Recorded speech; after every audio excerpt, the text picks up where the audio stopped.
ಇವ ನಾರವ ಇವ ನಾರವ ಇವ ನಾರವ ಎಂದೆನಿಸದೆ ಇವ ನಮ್ಮವ ಇವ ನಮ್ಮವ ಇವ ನಮ್ಮವ ಎಂದೆನಿಸಯ್ಯ. ಕೂಡಲ ಸಂಗಮ ದೇವ ನಿಮ್ಮ ಮಹಾಮನೆಯ ಮಗನೆಂದೆನಿಸಯ್ಯ.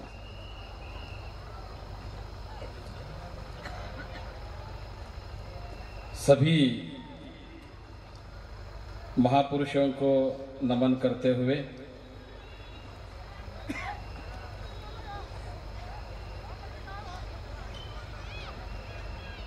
इस जलसे में उपस्थित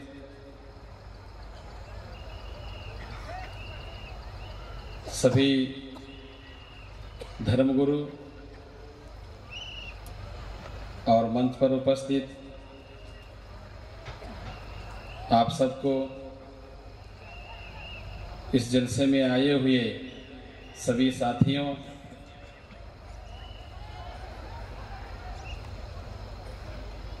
कुरान का मुखपाठ करके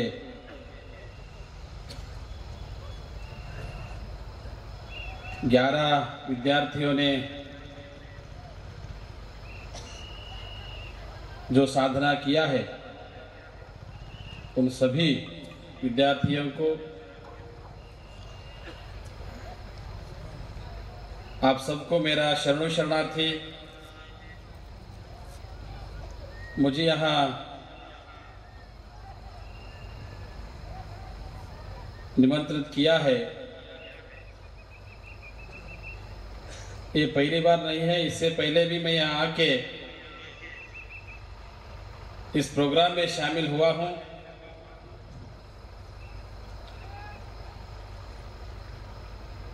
अभी मौलवी जी बता रहे थे, कुरान दुनिया के सबसे पवित्र ग्रंथ है।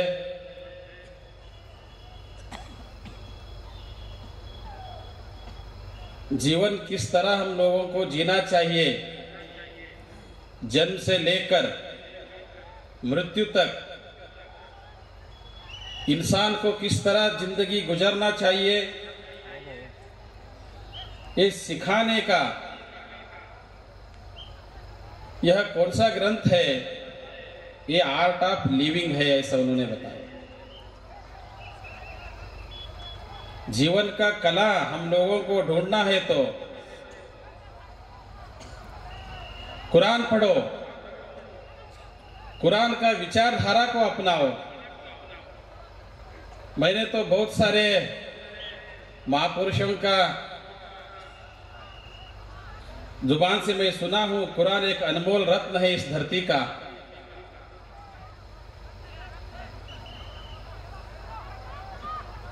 इस विचारधारा को सही से जिन्होंने भी पहचाना है और अपना जीवन का उद्धार करने के लिए इस ग्रंथ का पढ़ाई किया है, वो महामानव बन सकता है इस धरती पर, ऐसा मैंने सुना है।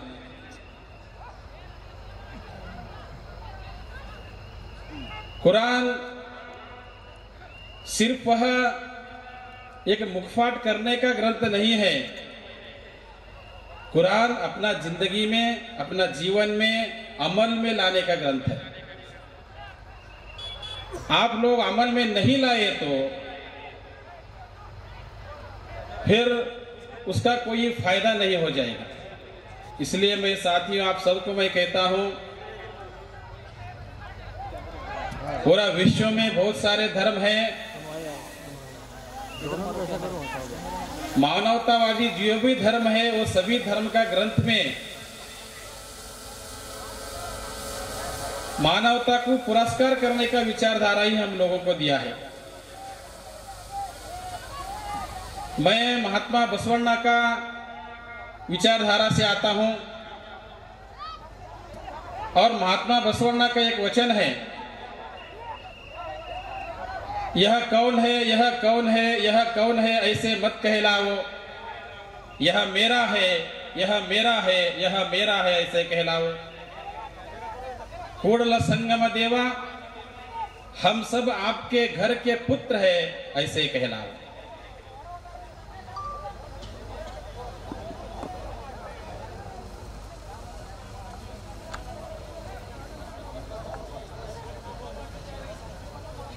यानी महात्मा बसवण्णा का वचन जो है सारे मानवता को दो जोड़ने का बात महात्मा बसवण्णा ने किया है। आज का समय में हम देख रहे हैं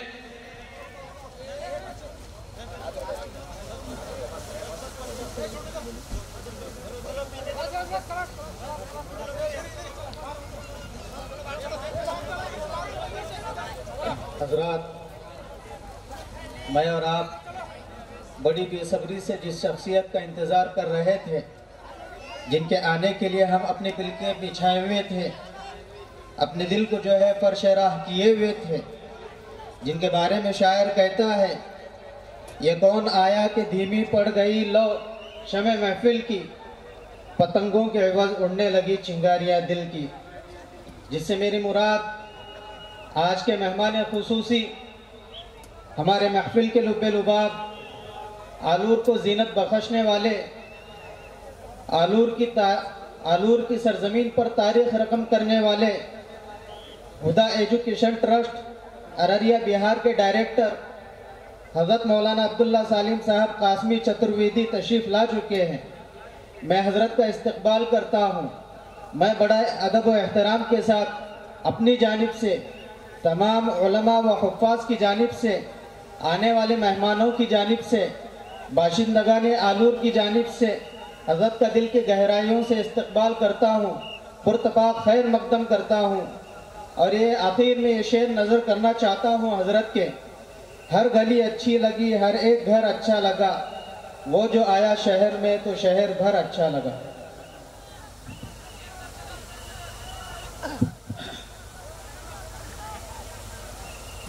भारत के मध्यकाल युग में महात्मा बसवण्णा नाम का एक महापुरुष 1200 सदी में विश्व का पहला संसद उन्होंने स्थापन किया बसव कल्याण में। महात्मा बसवण्णा इस देश के सारे मूल निवासियों को उन्होंने जोड़ने का जो काम किया है, अनुभव मंडप का स्थापन करके जो गैर बराबरी है समाज में, मनोवाद से जो निर्माण हुआ था इस देश में, जाति व्यवस्था, ऊंच नीचता, वो गैर बराबरी को खत्म करने के लिए अनुभव मंडप का स्थापन करके सभी प्रकार के काम करने वाले लोगों को, जिस तरह मराठी में 12 बलूतीदार 18 अलूतीदार कहते हैं, उन सारे लोगों को इकट्ठा करके अनुभव मंडप नाम का एक संसद का निर्माण करते हुए, और उस अनुभव मंडप में 770 शरण, यानी जो संत बोलते हैं 770 शरणों ने मिलकर महात्मा बसवण्णा का नेतृत्व में एक मानवता का बहुत बड़ा क्रांति उन्होंने वहां किया है। उनका यह वचन है, यह कौन है, यह कौन है, यह कौन है, ऐसा मत कहलाओ, यह मेरा है, यह मेरा है, यह मेरा है, ऐसे कहलाओ कूड़ल संगम देवा, हम सब आपके घर के पुत्र है, ऐसे समझो। यानी हम अलग नहीं हैं, मानव मानव ही है, लेकिन मानवता में जो उच्च नीचता का जो गैर बराबरी जो करने वाले लोग हैं वो शैतान है। चाहे तो जो भी रहे, जो छुआछूत करते हैं, जो मानव में गैर बराबरी करते हैं, जिस तरह तुलसीदास का रामचरितमानस में एक श्लोक है, ढोल गंवार शूद्र पसनारी सकल ताड़न के अधिकारी। उन्होंने लिखा उसमें, ढोल गंवार शूद्र पशुनारी सकल ताड़न के अधिकारी। यानी इस देश में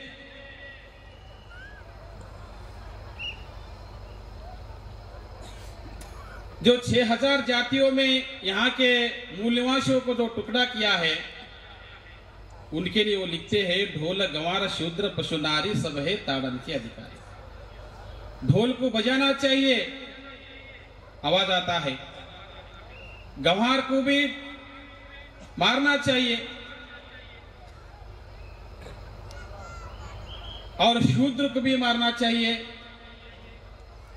ढोल गंवार शूद्र पशु जिस तरह जानवरों को मारते हैं उस तरह शूद्रों को मारना चाहिए। और आखिर में बताया ढोल गंवार शूद्र पशु और नारी सबसे नीचे उन्होंने जगह दिया, चाहे वो बामन का औरत हो चाहे वो शूद्र का औरत हो, सभी जाति का सभी जो वर्ण का जो औरत है वो सबसे नीचे ही रहेगा। उसको नरक का द्वार उन्होंने कहा। वो भी आगे वो बोलते हैं सब है ताड़न के अधिकारी। इन सबको एक अधिकार हम लोगों ने दिया है, वो मार खाने का अधिकार हमने दिया है। देखो मार खाने का भी एक अधिकार है, कैसा कैसा अधिकार है हमारा देश में। लेकिन महात्मा बसवण्णा ने इन सारे विचारों को चातुर्वर्ण का विरोध में वो चातुर्वर्ण का उल्टा करते हुए उन्होंने 1200 सदी में इन सारे वेदों का बातों को मनुस्मृति का बातों को ठुकरा कर एक नया क्रांति किया। लिंगायत चळवळी, लिंगायत आंदोलन, लिंगायत क्रांति से बोलते हैं हम लोग से आगे आकर हम लिंगायत धर्म मानते हैं, हम खुद को लिंगायत मानते हैं। क्योंकि हमारा जो आचरण है, हमारा जो विचार है, जो जन्म से लेकर मृत्यु तक एक अलग हमारा संस्कार है, अलग हमारा धर्म ग्रंथ है, सभी आचरण हमारे अलग है। मैं इसलिए ये बात कह रहा हूं, जिन लोगों ने हमारे ऊपर जो थोपे गए थे जो अधिकार गुलामगिरी का, उसका विरोध में महात्मा बसवण्णा ने वेदों पर खड्ग चलाऊंगा, तर्क का पीठ पर चाबुक चलाऊंगा, आगम की नाक काटूंगा, क्योंकि मैं मातंग चन्नाया का लाडला हूं, खुद वो लिखते हैं। सबसे नीचे रहने वाले यहाँ के महार मांग का घर में मैं मेरा पैदाइश हुआ, ऐसे महात्मा बसवण्णा कहते हैं। यानी बराबरी लाने के लिए उन्होंने इतना कोशिश, यानी जोड़ने का काम किया। इस देश के जितने भी महापुरुष हो गए हैं, बुद्ध महावीर से लेकर महात्मा बसवण्णा, महात्मा ज्योतिराव फुले, शाहू महाराज और शिवाजी महाराज, छत्रपति डॉक्टर भीमराव अंबेडकर तक उन्होंने जोड़ने का काम किया। इंसान को इंसान से जोड़ने का काम किया, मानव को मानवता से जोड़ने का काम किया। जो तोड़फोड़ करने वाले लोग थे उनके खिलाफ उन्होंने क्रांति किया। और इस्लाम में तो ये बात ही नहीं है, छुआछूत का बात नहीं है, गैर बराबरी का बात नहीं है। यहां समतावादी धर्म है। समता, स्वतंत्रता, बंधुता और सामाजिक न्याय देने वाला धर्म है। जन्म से गैर बराबरी करने वाला धर्म नहीं है। लिंगायत धर्म है, बौद्ध धर्म है, सिख धर्म है, जैन धर्म है।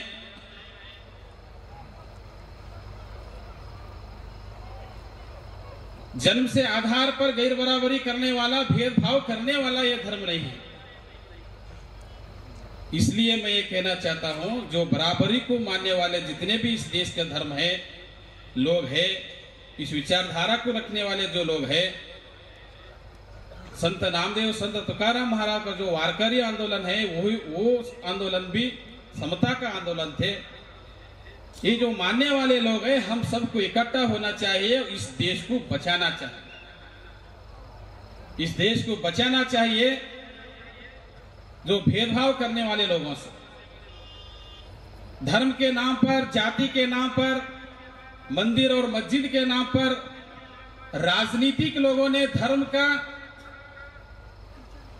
गैर उपयोग करते हुए और लोगों में धर्म का जो सही धर्म है उसका नहीं, धर्मांधता का जो नशा चढ़ाने का जो काम कर रहे हैं, इस देश में सारे धर्म के, जाति के राजनीतिक लोग कर रहे हैं। सारे मुसलमानों में भी है, हिंदू में भी है। अपना खुद का राजनीति के लिए लोगों को वो लड़वाना चाहते हैं, धर्म के नाम पर, जाति के नाम पर, मजहब के नाम पर, मंदिर के नाम पर, मस्जिद के नाम पर। जो भी धर्म के नाम पर लड़वाना चाहते हैं वो कभी धार्मिक नहीं हो सकता। धार्मिकता उनमें नहीं है। जिसमें धार्मिकता है वो कभी लड़वाने का बात नहीं करता है।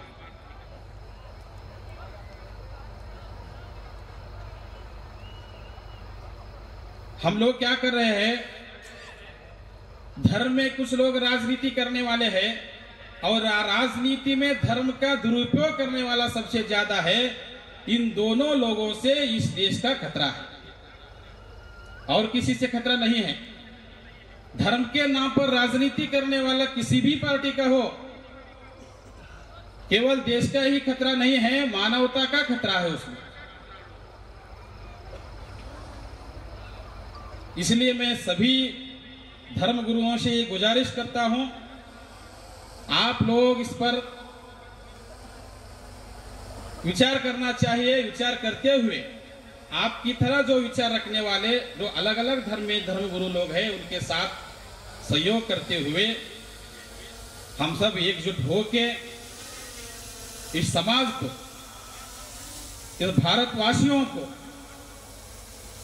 एक नया संदेश हम लोग देना चाहिए। जितने भी आप लोग टुकड़े करने का कोशिश करो, हम नहीं टूटेंगे। यह संदेश देना वास्तव में बहुत ही जरूरी है साथियों।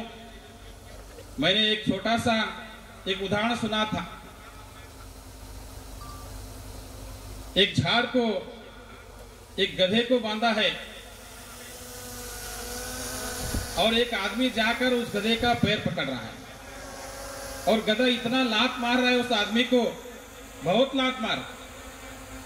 उसका मुंह में का जो 32 दांत थे सब गिर गए, फिर भी उस गधे का पैर छोड़ने के लिए वो तैयार नहीं।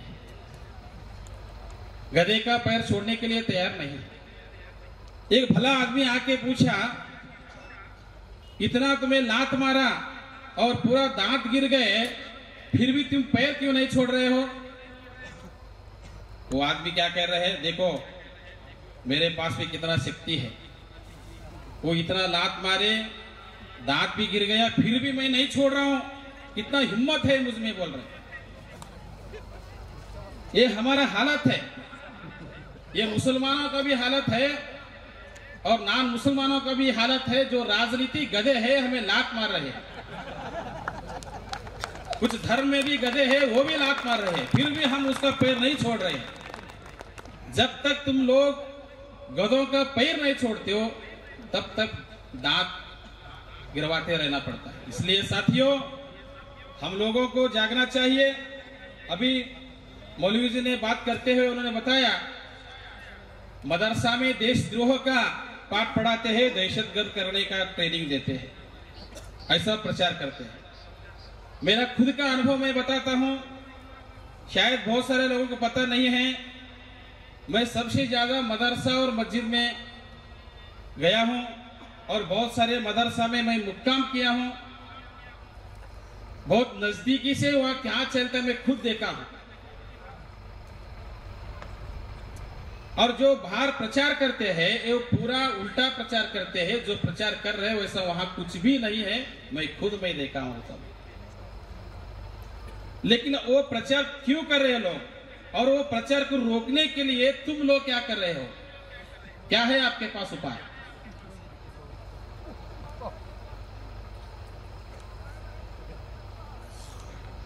आप लोगों को क्या करना चाहिए? जो मस्जिद है, मदरसा है, वहां सभी लोगों को बुलाकर वहां क्या चलता है वो दिखाना चाहिए। मस्जिद में सारे लोग आना चाहिए, नॉन मुस्लिम लोग आना चाहिए वहां, उनके लिए भी एक दिन खुला रखने का, मदरसा में क्या चलता है वो भी दिखाने का।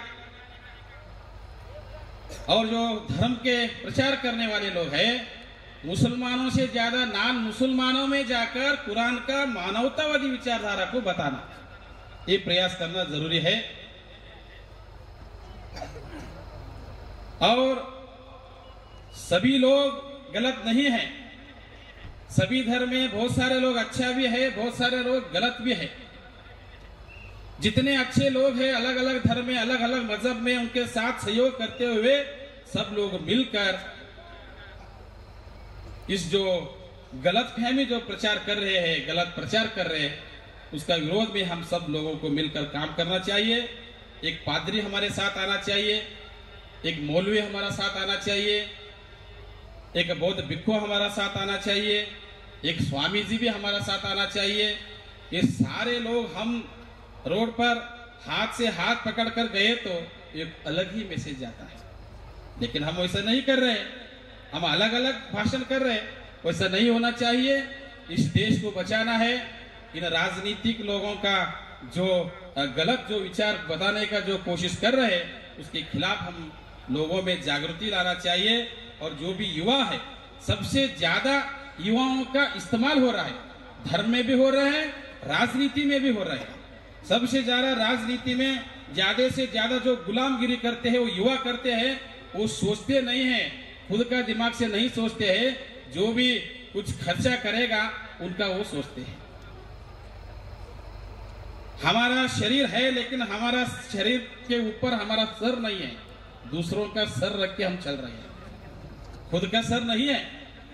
मैं खासकर युवाओं को बताता, ये राजनीतिक लोग जो भड़काने का भाषण करते हैं, चाहे मुसलमान राजनीतिक हो, चाहे नॉन मुसलमान राजनीतिक हो, ये भड़काने का भाषण के तरफ आप आकर्षित मत हो। और अपना धर्म क्या कहता है, मानवता क्या कहता है, हमारा देश का मानवता का जो परंपरा है, उसके साथ चलने के लिए आप लोग तैयार हो जाओ। नशा से मुक्त हो जाओ। तन व्यसन है और मन व्यसन, दो प्रकार का व्यसन है। एक मन का नशा है, एक तन का नशा है। दोनों व्यसन से आप लोगों को मुक्त होना चाहिए, तब आप लोग एक अच्छा मानव हो सकते हैं। मुझे बहुत खुशी हुआ आज के दिन मुझे यहाँ बुलाकर मेरा विचार रखने के लिए जो मौका दिया है। इस आलूर के मदरसा के सभी प्रमुख और यहाँ आए हुए सभी मौलवी लोग, आप सबसे, और यहाँ आए हुए सभी मेरे साथियों, फिर से आप लोगों को मैं धन्यवाद कहता हूँ। शरणों शरणार्थी, जय भारत।